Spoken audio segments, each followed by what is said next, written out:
wanted to briefly touch on overcoming addictions. I've seen how much attention the other shorts got, so I wanted to go a little bit more into detail concerning that and a little bit more about what it really entails and what it actually is on a spiritual standpoint.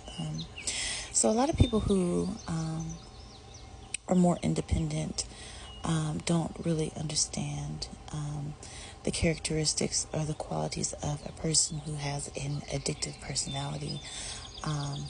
And people with addictive personalities are more prone to addictions, and these can manifest as people who are codependent, okay?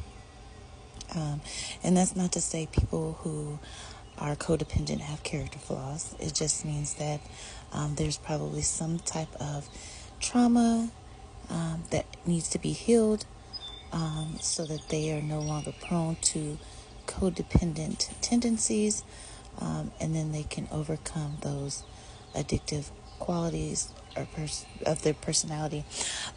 Also, from a spiritual perspective, spiritually speaking, addiction is more easier for people to fall into that category if they allow their flesh to rule over their spirit. So the invisible part of you, the one that goes back to be with the Creator, the Most High, whatever it is you believe, wants to rule the flesh. However, the flesh is only interested in satisfying itself. It's only interested in doing what feels good to it at that moment.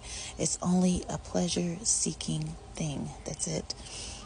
It does not have the capacity to reason from a spiritual standpoint, but the invisible part of you, the spiritual aspect of you, the spark that returns back to the source of creation once we leave here, that part of you is the one that struggles to gain authority over the flesh. So when you are overcoming these addictions, understand that it is a spiritual battle. It's a spiritual battle within.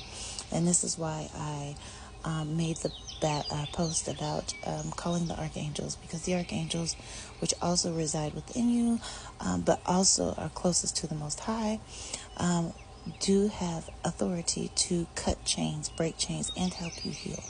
So utilize those elements, utilize the angels, utilize prayer to help you overcome, and pray without ceasing, okay? I hope everyone has a wonderful day.